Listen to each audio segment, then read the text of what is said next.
கொஞ்சம் யோசிச்சு பாருங்க. இன்னைக்கு காலையில நீங்க ரொம்ப நல்ல மூட்ல தான் கண் விழிச்சிருப்பீங்க. ஒரு நல்ல காஃபி குடிச்சிட்டு, இன்னைக்கு நாள் ரொம்ப சூப்பரா போக போகுதுன்னு நினைச்சு வீட்ட விட்டு வெளிய வந்திருப்பீங்க. ஆமா. ஒரு பாசிட்டிவ் எனர்ஜியோட கிளம்பியிருப்போம். கரெக்ட். ஆனா டிராஃபிக்ல யாரோ ஒருத்தர் சிக்னல மதிக்காம உங்க வண்டிக்கு குறுக்க வந்துட்டு உங்களே முறைச்சிட்டு போயிருப்பாரு. இல்லனா ஆபீஸ்ல லாகின் பண்ண உடனே உங்க பாஸ் கிட்ட இருந்து ஒரு சின்ன ஆனா கொஞ்சம் குத்தி காட்டுற மாதிரி ஒரு இமெயில் வந்திருக்கும். அவ்வளோதான். அந்த ஒரு நிமிஷத்துல காலையில இருந்த அந்த பாசிட்டிவ் எனர்ஜி எல்லாம் காணாம போயிருக்கும். எக்ஸாக்ட்லி. நெஞ்சுக்குள்ள ஒரு படபடப்பு, எரிச்சல், கோபம் எல்லாமே ஒட்டு மொத்தமா சேர்ந்துகிட்டு அன்னைக்கு நாள் முழுசும் அந்த ஒரு சின்ன சம்பவத்தை நினைச்சுக்கிட்டே உங்க நிம்மதியே கெடுத்துப்பீங்க. ஆமா, இது நம்ம எல்லாருக்கும் தினசரி வாழ்க்கையில ஏதோ ஒரு விதத்துல நடந்துகிட்டு தான் இருக்கு. கண்டிப்பா. ஆனா இப்படி நம்மள சுத்தி இவ்வளவு குழப்பங்களும் எரிச்சல் ஊட்டுற விஷயங்களும் நடக்கும்போது எப்படி எந்த ஒரு சலனமும் இல்லாம நம்ம மனச அமைதியா வச்சுக்கிறது? இது ஒரு மிக முக்கியமான தேடல். ஏன்னா, நம்ம அமைதியை குலைக்கிறதுக்குன்னு வெளியில 1000 விஷயங்கள் வரிசை கட்டி காத்துக்கிட்டு இருக்கு. ஆமா, நாம எல்லாருமே ஒரு விதமான எமோஷனல் ரோலர் கோஸ்டர்ல தான் பயணிச்சுக்கிட்டு இருக்கோம் இல்லையா? கரெக்ட். ஆனா, அந்த அமைதியை காப்பாத்திக்க வேண்டிய பொறுப்பு முழுமையா நம்ம கையில மட்டும்தான் இருக்கு அப்படிங்கிற ஒரு அடிப்படையான உண்மையை நாம அடிக்கடி மறந்துடுறோம். அந்த உண்மையை நமக்கு மறுபடியும் ஞாபகப்படுத்துறதுக்காக தான் இன்னைக்கு நாம ரொம்ப ஆழமா அலச போறோம். ஒரு சிறப்பான புத்தகத்திலிருந்து சில வரிகளை நாம எடுத்திருக்கோம். ஓ! ஸ்ரீமத் சுவாமி சித்பவானந்தர் எழுதின புத்தகம் தானே அது? ஆமாங்க. அவரு எழுதின டெய்லி டிவைன் டைஜஸ்ட், அதாவது டெய்லி டிவைன் டைஜஸ்ட் அப்படிங்கிற புத்தகத்துல இருந்து ஏப்ரல் 9ஆம் தேதிக்கான ஒரு சிறிய ஆனா ரொம்பவே ஆழமான பகுதியை தான் நாம இன்னைக்கு பார்க்க போறோம். ம். இதோட தலைப்பு பிளாசிடிட்டி. அதாவது பிளாசிடிட்டி, மன அமைதி அல்லது சலனமற்ற நிலை. கரெக்ட். இன்னைக்கு நாம ஒரு வித்தியாசமான அணுகுமுறையை பயன்படுத்த போறோம். மூலத்துல இருக்கிற அந்த ஆங்கில வரிகளை பகுதி பகுதியா எடுத்து அது உணர்த்தும் அர்த்தங்களை நம்ம அன்றாட வாழ்க்கை பிரச்சனைகளோட பொருத்தி பார்த்து விவாதிக்க போறோம். இது ரொம்ப நல்ல ஐடியா. நம்ம நேயர்களுக்கு ரொம்ப சுலபமா புரியும். அந்த பத்தியோட முதல் வரியே ரொம்ப ஸ்ட்ராங்கா ஆரம்பிக்குது. நான் படிக்கிறேன் கேளுங்க. Keeping the mind flaccid under all circumstances is a virtue. இங்க நாம கவனிக்க வேண்டிய மிக முக்கியமான வார்த்தை அந்த பிளாசிட். அதாவது எந்த ஒரு கலக்கமோ குழப்பமோ இல்லாத ஒரு தெளிவான நிலை. ஓஹோ, அந்த அண்டர் ஆல் சர்க்கம்ஸ்டான்சஸ் அப்படின்னு அவர் சொல்றது ரொம்ப முக்கியம் இல்லையா? ஆமா, ஏன்னா எல்லாமே நல்லபடியா நடந்துகிட்டு இருக்கும்போது அமைதியா இருக்கிறது ஒரு பெரிய விஷயமே கிடையாது. அது யார் வேணாலும் பண்ணிடுவாங்களே. எக்ஸாக்ட்லி. ஆனா ஒரு நெருக்கடியான சூழ்நிலை வரும்போதோ, யாராவது நம்மள தரக்குறைவா பேசும்போதோ அமைதியா இருக்கிறது தான் உண்மையான ஒரு நல்ல குணம். அதான் அவர் வர்ச்சு அப்படின்னு குறிப்பிடுறார். இத விளக்குறதுக்கு அவர் பயன்படுத்துற அந்த இயற்கையான உதாரணம் தான் ரொம்பவே காட்சி பூர்வமா இருக்கு. அந்த 2வது வரிய சொல்றீங்களா? ஆமா, நான் படிக்கிறேன். As the ocean is calm at the bottom, let the mind be still in the midst of sensations outside. அதாவது கடலோட ஆழம் எப்படி அமைதியா இருக்கோ, அதே மாதிரி வெளியில என்ன தூண்டுதல்கள் நடந்தாலும் மனச அமைதியா இருக்க விடுங்கன்னு அவர் சொல்றார். ஆனா எனக்கு இங்க ஒரு பிராக்டிக்கலான சந்தேகம் வருது. கடலோட மேற்பரப்ப நாம பார்த்திருக்கோம். அங்க எப்பவுமே அலைகள் அடிச்சுக்கிட்டே இருக்கும். புயல் வரும், கடல் கொந்தளிக்கும். ஆமா. அவர் நம்ம மனச கடலோட ஆழத்தோட ஒப்பிடுறாரு. ஆனா நிஜ வாழ்க்கையில யாராவது என்ன காயப்படுத்துற மாதிரி பேசும்போதோ, இல்ல என் உழைப்புக்கு அங்கீகாரம் கிடைக்காத போதோ, எனக்குள்ள கோபம் வர்றது ரொம்ப இயல்பான ஒரு விஷயம் தானே. கண்டிப்பா. உணர்ச்சிகள் வர்றது மனித இயல்புதான். அதான். அதை விட்டுட்டு நான் கடலோட ஆழம் மாதிரி கப்சிப்புன்னு இருக்கணும்னு சொன்னா, அது என் உணர்ச்சிகளை நானே கட்டாயப்படுத்தி அடக்கி வைக்கிற மாதிரி ஆகாதா? ஓ, நீங்க அந்த சென்ஸ்ல கேக்குறீங்களா? ஆமா, சுருக்கமா சொல்லணும்னா, யார் என்ன சொன்னாலும் எனக்கு உரைக்காதுன்னு உணர்ச்சிகளே இல்லாம மரத்து போய், அதாவது நம்பாகி ஒரு கல் மாதிரி இருக்கிறத தான் அந்த அமைதியா? இது ஒரு மிகச்சரியான கேள்வி. நிறைய பேர் மன அமைதி அப்படிங்கறத நீங்க சொன்ன மாதிரி உணர்ச்சியற்ற தன்மை அல்லது நம்ப்னஸ் அப்படின்னு தப்பா புரிஞ்சுக்கிறாங்க. அதான். வெளியில ஒண்ணும் இல்லாத மாதிரி நடிப்பாங்க.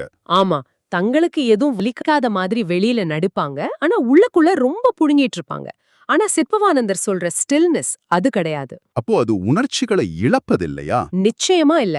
மாறாக சுற்றியுள்ள சலனங்களுக்கு நடுவிலும் முழு விழிப்புணர்வோடு நம்ம நிலைத்தன்மைய காத்துக்கொள்வது. ஓ, முழு விழிப்புணர்வோட இருக்கணும். ஆமா, கடலோட ஆழத்துல அமைதி இருக்குன்னா அங்க உயிரோட்டமே இல்லைன்னு அர்த்தம் கிடையாது.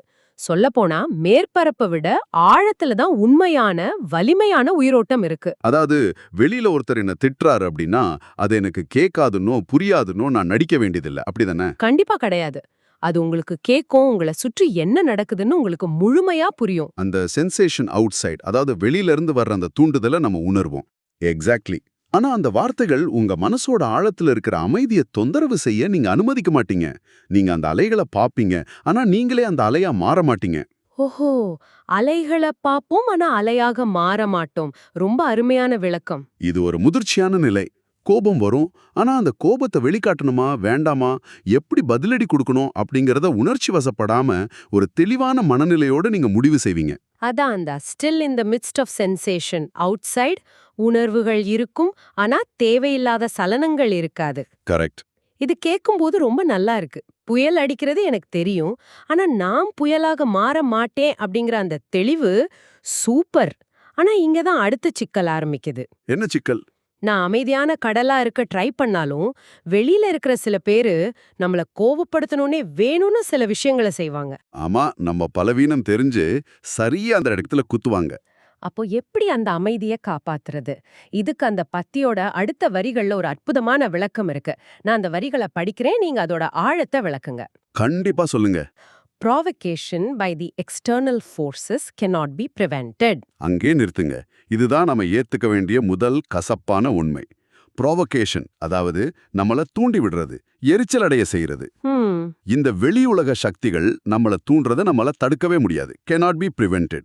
நாம காலையில வீட்டை விட்டு வெளியே கிளம்பும் போதே இன்னைக்கு யாரும் என்ன கோவப்படுத்தக்கூடாது அப்படின்னு உலகத்துக்கெல்லாம் கட்டளை போட முடியுமா? நிச்சயமா முடியாது. டிராஃபிக் இருக்கும், லேட்டா வந்தா பாஸ் கத்துவார். ஆமா, சோஷியல் மீடியால யாராவது ஒருத்தர் சம்பந்தமே இல்லாம நம்ம போஸ்டுக்கு கீழே நெகட்டிவா கமெண்ட் பண்ணுவார். இதெல்லாம் எக்ஸ்டர்னல் ஃபோர்சஸ். இது உலகத்தோட இயல்பு, இது நடந்துகிட்டே தான் இருக்கும். இதை நிறுத்த நம்மால முடியாதுன்னு முதல்ல நம்ம ஒரு தெளிவுக்கு வரணும்னு சொல்றீங்க. எக்ஸாக்ட்லி. ஆமா, நம்ம எப்பவுமே நம்ம கட்டுப்பாட்டுல இல்லாத விஷயங்களை மாத்தணும்னு தான் போராடிட்டு இருக்கோம். டிராஃபிக் இருக்கக்கூடாது, என் சக ஊழியர் அப்படி பேசி இருக்கக்கூடாதுன்னு நடக்கிற விஷயங்களை எதிர்த்து போராடுறோம். அது ஒரு வீணான முயற்சி தான். சரி, அடுத்து அவர் என்ன சொல்றாருன்னா, but refusing to be provoked is entirely in one's own hands. இதுதான் இந்த மொத்த பகுதியிலுமே மிக முக்கியமான வரி. வெளியில இருந்து வர தூண்டுதலை உங்களால தடுக்க முடியாது. ஆனா அந்த தூண்டுதலுக்கு பலியாகாம இருப்பதும் கோவப்பட மறுப்பதும் முழுமையாக உங்க கையில மட்டுமே இருக்கு. அதான் refusing to be provoked முழுமையா நம்ம கையில தான் இருக்கு. ஆமா, உளவியல்ல இத லோக்கஸ் ஆஃப் கண்ட்ரோல் அப்படின்னு சொல்லுவாங்க. அதாவது உங்க வாழ்க்கையோட கட்டுப்பாட்டு மையம் எங்க இருக்கு? வெளியில இருக்கிற மனுஷங்கிட்டயா இல்ல உங்களுக்குள்ளயா? ஓ, வெளியிலயா உள்ளயா? ஆமா, யாரோ ஒருத்தர் ஒரு வார்த்தை சொன்ன உடனே உங்க ரத்த கொதிப்பு ஏறுது, நீங்க கத்துறீங்க, உங்க நாள் முழுசும் வீணாகுதுன்னா அந்த இடத்துல உங்க கட்டுப்பாட்டை நீங்க அவங்க கிட்ட கொடுத்துட்டீங்கன்னு அர்த்தம். இதை கேட்கும்போது எனக்கு ஒரு அன்றாட உதாரணம் தான் ஞாபகத்துக்கு வருது. நம்ம வீட்டு டிவியில சேனல் மாத்தணும்னா நம்ம கையில ஒரு ரிமோட் கண்ட்ரோல் வச்சிருப்போம் இல்லையா? ஆமா. நமக்கு பிடிச்ச சேனலை நாம தான் மாத்தி பார்ப்போம். ம். நம்ம மனசுக்கும் அந்த மாதிரி ஒரு ரிமோட் கண்ட்ரோல் இருக்கு. கரெக்ட். காலையில நாம ரொம்ப சந்தோஷமா காமெடி சேனல் மூட்ல இருப்போம்.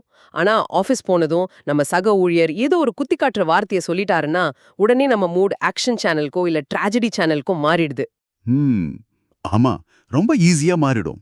அன்னைக்கு நாள் பூராவும் நாம சோகமாவோ கோபமாவும் இருப்போம். யோசிச்சு பாருங்க, நம்ம மனசோட ரிமோட் கண்ட்ரோல நாம ஏன் அந்த சக ஊழியர்கிட்டயோ இல்ல அந்த டிராஃபிக் சிக்னல் கிட்டயோ கொடுக்கணும்? அவங்க பட்டன் அழுத்தினா நாம ஏன் ரியாக்ட் பண்ணணும்? அதானே உங்க கேள்வி. மிக சரியான உதாரணம். அந்த ரிமோட்டை மத்தவங்க கையில கொடுக்கறவனைத்தான் சித்பவானந்தர் ரொம்ப கடுமையான ஒரு வார்த்தையை பயன்படுத்தி விமர்சிக்கிறார். ஓ, அந்த அடுத்த வரிய படிக்க சொல்றீங்களா? ஆமா, படிங்க. The mind should be so tuned that it maintains its own placidity in all eventualities. Wretched is the man who is tossed about by alien happenings. இதுல 2 விஷயங்களை நம்ம கவனிக்கணும். முதலாவது டியூன்ட். நீங்க சொன்ன அதே டிவி உதாரணம் தான். நம்ம மனசை நம்ம சரியான ஃப்ரீக்வன்சில டியூன் பண்ணி வைக்கணும். ஓகே, எப்படிப்பட்ட சூழ்நிலை வந்தாலும், அதாவது இன் ஆல் eventualities, அது தன்னோட அமைதியை தக்க வச்சுக்கணும். எக்ஸாக்ட்லி. இரண்டாவது விஷயம் அந்த ரெச்சட், WRECHT, ரெச்சட் அப்படிங்கிற வார்த்தை. பரிதாபத்திற்குரியவன் அல்லது துரதிர்ஷ்டவசமானவன். சம்பந்தமே இல்லாத வெளியில நடக்கிற நிகழ்வுகளால் அலைக்கழிக்கப்படுற மனிதன் பரிதாபத்திற்குரியவன்னு அவர் சொல்றார். ஆமா, ஏன்னா தன் மனசோட சாவியை இன்னொருத்தர் கையில கொடுத்துட்டு ஒரு பொம்மை மாதிரி அவங்க இஷ்டத்துக்கு தன்னை ஆட்டி வைக்க அனுமதிக்கிற ஒரு மனிதனை விட வேற யார் இந்த உலகத்துல பரிதாபமானவரா இருக்க முடியும்? ஏலியன் ஹாப்பனிங்ஸ், அதாவது நமக்கு சம்பந்தமே இல்லாத வெளியுலக நிகழ்வுகள். இது எவ்ளோ பெரிய உண்மை! ஆமா, நிறைய நடக்குது இப்பெல்லாம். எங்கேயோ யாருக்கோ நடக்கிற ஒரு விஷயத்த பத்தி சோஷியல் மீடியால படிச்சுட்டு அதுக்காக நாம இங்க உட்கார்ந்து நம்ம பிபியை ஏத்திட்டு இருப்போம். கண்டிப்பா. ஆனா இதுல எப்படி, அதாவது ஹவு அப்படிங்கிற கேள்வி ரொம்ப பெருசா என் முன்னாடி நிக்குது. இதெல்லாம் தியரியா கேட்கறதுக்கு ரொம்ப நல்லா இருக்கு. ஆனா பிராக்டிக்கலா கஷ்டம்னு சொல்றீங்க. ஆமாங்க, கோபப்படாம இருக்கிறது என் கைய தான் இருக்குன்னு எனக்கும் புரியுது. என் ரிமோட் கண்ட்ரோல் என் கையில தான் அறிவு சொல்லுது. ஆனா பிராக்டிக்கலா யாராவது என்ன முகத்துக்கு நேரா காயப்படுத்தும் போது என்னையே அறியாமலே கோபம் பீறிட்டு வருதே. அது இயற்கை தான். அந்த நேரத்துல எப்படி அமைதியா இருக்கிறது? எப்படி அந்த ரிமோட் அவங்க கிட்ட கொடுக்காம இருக்கிறது? இதற்கான மெக்கானிசம் என்ன? இங்கதான் நாம ஒரு விஷயத்தை புரிஞ்சுக்கணும். அங்க ஒரு சின்ன இடைவெளி இருக்கு, ஒரு கேப். ஒரு தூண்டுதல் நடக்குது, அதாவது ஸ்டிமுலஸ். அதுக்கு நாம ஒரு எதிர்வினை ஆற்றுறோம், அதாவது ரெஸ்பான்ஸ். ஓகே. இந்த இரண்டுக்கும் நடுவுல ஒரு சில நொடிகள் இடைவெளி இருக்கு. அந்த இடைவெளியில தான் நம்மளோட சுதந்திரமே அடங்கியிருக்கு. அந்த ஒரு சில நொடிகள்லையா? ஆமா, ஒருத்தர் உங்களை திட்டுறார், உடனே நீங்க திருப்பி திட்டுறீங்க. இது ரிஃப்ளெக்ஸ் ஆக்ஷன். மிருகங்கள் தான் அப்படி பண்ணும். ஆனா மனிதர்களுக்கு அந்த இடைவெளியை உணரும் சக்தி இருக்கு. ஒருத்தர் உங்களை கோபப்படுத்துற மாதிரி பேசும்போது உடனே ரியாக்ட் பண்ணாம மனசுக்குள்ள ஒரு 5 செகண்ட் பாஸ் பண்ணுங்க. ஒரு 5 செகண்ட் அமைதியா இருக்கிறது. ஆமா, இவன் இப்ப என்ன கோவப்படுத்த பாக்குறான், நான் கோவப்பட்டா இவன் ஜெயிக்கிறான், நான் என் ரிமோட் அவன் கையில கொடுக்க போறதில்ல அப்படின்னு அந்த 5 நொடிகள்ல உங்களுக்கு நீங்களே சொல்லிக்கணும். இது ஒரே நாள்ல வந்துடுமா என்ன? வராது. இது ஒரே நாள்ல வந்துடாது. இது ஒரு மனப்பயிற்சி. ஒவ்வொரு முறையும் கோபம் வரும்போதும் நான் கோவப்பட மறுக்கிறேன், ரிஃப்யூசிங் டு பி ப்ரோவோக்ட் அப்படின்னு முடிவெடுக்கிற அந்த திறமையை நீங்க வளர்த்துக்கணும். ஓகே, நாம அந்த 5 செகண்ட் பாஸ் கொடுத்து நம்மள நாமே கண்ட்ரோல் பண்ணிக்கிறோம்னு வச்சுப்போம். ஆனா நாம இன்னும் இந்த உலகத்துல மனிதர்களோட நடுவுல தான் வாழ்ந்தாகணும் இல்லையா? ஆமா, நம்ம காட்டுக்குள்ள போக முடியாது. நம்மள சுத்தி எப்பவுமே நெகட்டிவான, நம்மள காயப்படுத்துற ஆட்கள் இருந்துட்டே தான் இருப்பாங்க. ஒவ்வொரு தடவையும் நாம அவங்கள சமாளிச்சுக்கிட்டே இருக்கிறது ரொம்ப சோர்வான ஒரு விஷயம் இல்லையா? வாழ்க்கை பயணத்தை எப்படி தான் கடக்கிறது? இதுக்கே இந்த பகுதியோட இறுதியில ராமகிருஷ்ணர் சொல்ற மிக எளிமையான ஆனால் வாழ்நாள் முழுமைக்கும் பயன்படக்கூடிய ஒரு வலிமையான உதாரணம் இருக்கு. ஓ, அந்த முட்கள் உதாரணம். நான் அந்த வரிகளை படிக்கிறேன். The path is full of thorns. இது ஒரு குறியீடு. நம்ம நடக்கிற பாதை முழுக்க முட்கள் நெறிஞ்சிருக்குன்னு அவர் சொல்றது நம்ம வாழ்க்கை பயணத்துல நாம சந்திக்கிற பிரச்சனைகள், இடையூறுகள் மற்றும் நம்மள காயப்படுத்துற மனிதர்களை தான் குறிக்குது. சரி, முள்ளு இருக்கு, அதுக்கு நாம என்ன பண்ணலாம்? One method is to cleanse it and another to put on shoes. என்ன ஒரு அற்புதமான எளிமையான லாஜிக் பாருங்க. நீங்க ஒரு காட்டுப்பாதையில நடந்து போயிட்டு இருக்கீங்க. அந்த பாதை முழுக்க முட்கள் கொட்டி கிடக்கு. இப்போ அந்த பாதையை கடக்க உங்களுக்கு முன்னாடி 2 வழிகள் தான் இருக்கு. முதல் வழி, அந்த பாதையில் இருக்கிற ஒவ்வொரு முள்ளையா தேடி தேடி பொறுக்கி எடுத்து உலகத்துல இருக்கிற முட்கள் எல்லாம் சுத்தம் செய்யறது. அது எப்படி சாத்தியம்? அதான். 2வது வழி, உங்க கால்கள்ல ஒரு ஜோடி நல்ல செருப்பு அணிந்து கொள்வது. இதுல எந்த வழி சாத்தியமானது, எது புத்திசாலித்தனமானதுன்னு நீங்களே கொஞ்சம் யோசிச்சு பாருங்க.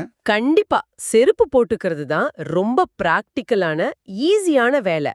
உலகத்துல இருக்கிற எல்லா முட்களையும் பொறுக்கிட்டு இருக்க யாருக்கும் நேரமும் கிடையாது, அது சாத்தியமும் கிடையாது.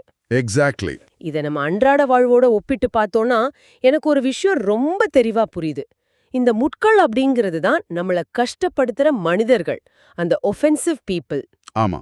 அவங்கள மாத்துறது, அவங்களுக்கு அட்வைஸ் பண்றது, இல்ல இன்டர்நெட்ல போய் முன்பின் தெரியாதவங்க கூட மணிக்கணக்கா ஆர்கியூ பண்றது, இதெல்லாம் உலகத்துல உள்ள முட்கள் எல்லாம் பொறுக்கி சுத்தம் பண்ற மாதிரி ஒரு முட்டாள்தனமான வேலை. ரொம்ப கரெக்டா சொல்லிங்க. ஆனா அதுக்கு பதிலா ராமகிருஷ்ணர் அடுத்த வரியில என்ன சொல்றாருன்னா, people are sometimes offensive, be not affected by their offense. சரியா புடிச்சிட்டீங்க. People are sometimes offensive. அதாவது மனிதர்கள் சில நேரங்களில் புண்படுத்தும்படி தான் நடந்து கொள்வார்கள். அதை நம்ம முதல்ல ஏத்துக்கணும். அது அவங்களோட இயல்புன்னு ஏத்துக்கணுமா? ஆமா, ஒரு முள்ளோட இயல்பு குத்துவது. முள்ள பார்த்து நீ ஏன் குத்துற, நீ குத்தக்கூடாது அப்படின்னு நம்ம அட்வைஸ் பண்ண முடியுமா? முள்ளு குத்ததான் செய்யும். கரெக்ட் தான். அதே போல சில மனிதர்கள் தங்களோட அறியாமையினாலேயோ பொறாமையினாலேயோ இல்ல அவங்களுக்கே இருக்கிற ஏதோ ஒரு விரக்தினாலேயோ நம்மள புண்படுத்தும்படி பேசுவாங்க. அது அவங்களோட பிரச்சனை. அந்த இடத்துல தான் நீங்க செருப்பு போட்டுக்கணும்னு சொல்றீங்க. ஆமா, அந்த செருப்பு தான் be not affected by their offense. அவங்க சொல்றதால பாதிக்கப்படாம இருக்கிற உங்களுடைய மனப்பக்குவம். ஆனா அந்த மனப்பக்குவம்ங்கிற செருப்பா எப்படி வடிவமைக்கிறது? அது எப்படி சாத்தியம்? ஏன்னா சில நேரங்கள்ல ரொம்ப நெருக்கமானவங்களே நம்மள காயப்படுத்தும் போது அந்த முள்ளு ரொம்ப ஆழமா குத்துதே. அங்கதான் நாம நம்மளோட எதிர்பார்ப்புகளை, அதாவது எக்ஸ்பெக்டேஷன்ஸ சரியா நிர்வகிக்கணும். முள்குத்தோன்னு தெரிஞ்சா நம்ம எப்படி ஜாக்கிரதையா நடப்போமோ அதே மாதிரி தான் மனிதர்களிடமும் ஒரு எமோஷனல் பவுண்டரி வச்சுக்கணும். ஓ, ஒரு எல்லைக்கோடு வகுத்துக்கணும். ஆமா, உங்கள பத்தி உங்களுக்கு ஒரு தெளிவான புரிதல், ஒரு சுயமரியாதை இருக்கும்போது வெளியிலிருந்து ஒருத்தர் உங்களை விமர்சிச்சா அது உங்களை பாதிக்காது. ம். அவங்களுடைய வார்த்தைகள் அவங்களோட மனநிலையை காட்டுதே தவிர உங்களோட மதிப்பை தீர்மானிக்கிறது இல்ல அப்படிங்கிற அந்த தெளிவு தான் நாம போட்டுக்கிற அந்த செருப்பு. வாவ், சூப்பரான பாயிண்ட். அந்த செருப்பை போட்டுக்கிட்டா நீங்க எவ்வளோ பெரிய முட்கள் நிறைந்த பாதையிலையும் எந்த ஒரு பயமோ காயமோ இல்லாம கம்பீரமா நடந்து போகலாம். ரொம்ப ஆழமா விளக்குனீங்க. இவ்ளோ நேரம் நாம விவாதித்த இந்த ஒட்டுமொத்த விஷயங்களையும் கொஞ்சம் ஒருங்கிணைத்து பார்த்தோம்னா நமக்கு ஒரு முழுமையான தெளிவான சித்திரம் கிடைக்குது. ஆமா, ஒட்டுமொத்த சாராம்சம் என்னன்னா, அதாவது இந்த உலகத்துல வெளியில நடக்கிற எந்த ஒரு விஷயத்தையும் நம்மால கட்டுப்படுத்த முடியாது. அந்த எக்ஸ்டர்னல் ப்ரொவோகேஷன் எப்பவுமே இருந்துட்டு தான் இருக்கும். அது ரோட்ல போற டிராஃபிக்கா இருக்கலாம், ஆபீஸ்ல இருக்கிற பாஸா இருக்கலாம், இல்ல சோஷியல் மீடியால வர நெகட்டிவ் கமெண்டா இருக்கலாம். கரெக்ட். இது எல்லாமே கடலோட மேற்பரப்புல வீசுற புயல் மாதிரி. ஆனா அதிலிருந்து நம்ம மனதோட அமைதியை காப்பது அப்படிங்கிறது முட்கள் நிறைந்த பாதையில நமக்கான செருப்பை நாமே அணிந்து கொள்வதை போன்றது. நம்ம மனசோட ரிமோட் கண்ட்ரோல நம்ம யார்கிட்டயும் கொடுக்க கூடாது. எக்ஸாக்ட்லி. அது நம்ம கையில தான் இருக்கணும். வெறியில எவ்ளோ பெரிய புயல் அடிச்சாலும் சரி, நம்ம மனச கடலோட ஆழம் போல ரொம்ப அமைதியா முழு விழிப்புணர்வோடு எந்த சலனமும் இல்லாம வச்சுக்கணும். அதுதான் உண்மையான பிளாஸ்டிசிட்டி. மிகச் சரியான தொகுப்பு. இந்த ஒரு சின்ன விழிப்புணர்வு தான் நம்மள காரணமே இல்லாம அலைக்கழிக்கப்படுற ஒரு பரிதாபமான நிலையிலிருந்து, அதாவது அந்த ரெச்டு ஸ்டேட்ல இருந்து எந்த சூழ்நிலையும் எதிர்கொள்ளக்கூடிய ஒரு வலிமையான அமைதியான நிலைக்கு கொண்டு போகும். ஆமா. மற்றவர்களை மாற்றுவதற்கோ இந்த உலகத்தை மாற்றுவதற்கோ முயற்சி செய்வதற்கு பதிலாக நம்முடைய எதிர்வினைய, நம்மள ரியாக்ஷனை மாற்றுவது தான் ஒரு மனிதனுக்கு கிடைக்கக்கூடிய உண்மையான சுதந்திரம். அந்த சுதந்திரம் நம்ம ஒவ்வொருத்தர் கையிலையும் தான் இருக்கு. நிச்சயமா. இந்த ஆழமான உரையாடலின் இறுதியில இத கேட்டுக்கொண்டிருக்கும் உங்களுக்காக ஒரு சின்ன சிந்தனையை கொடுத்துட்டு போக விரும்புறோம். கொஞ்சம் யோசிச்சு பாருங்க. நீங்க தினமும் உங்க வாழ்க்கையில சந்திக்கிற அந்த முட்கள் என்னென்ன? அது ஒரு குறிப்பிட்ட நபராக இருக்கலாம், ஒரு சூழ்நிலையாக இருக்கலாம், அல்லது சோஷியல் மீடியாவாக கூட இருக்கலாம். நாளைக்கு காலையில யாராவது உங்கள கோபப்படுத்தும் போதோ அல்லது எரிச்சல் ஊட்டும் போதோ உடனே அவங்க மேல பாய்வதற்கு முன்னாடி ஒரு 5 செகண்ட் அமைதியா நில்லுங்க. நான் இப்போ இந்த உலகத்தை மாத்துறதுக்காக முட்களை பொறுக்க போகிறேனா, ஏன் மனசோட ரிமோட்ட அவங்க கையில கொடுக்க போறேனா, அல்லது என்ன நான் பாதுகாத்துக்க அமைதி அப்படிங்கிற செருப்பு அணிய போகிறேனா அப்படின்னு உங்களை நீங்களே கேட்டுக்கொள்ளுங்க. இது ரொம்ப பவர்ஃபுல்லான ஒரு கேள்வி. ஆமா. இந்த ஒரு சின்ன கேள்வி அந்த ஒரு 5 நொடிகள் உங்களுடைய ஒட்டுமொத்த நாளை எப்படி அழகா மாற்றுகிறது என்பதை சிந்தித்து பாருங்கள். மீண்டும் ஒரு சுவாரஸ்யமான ஆழமான தலைப்போடு உங்களை சந்திக்கிறோம். அது வரைக்கும் அமைதியாக இருப்போம், விழிப்புணர்வோடு இருப்போம்.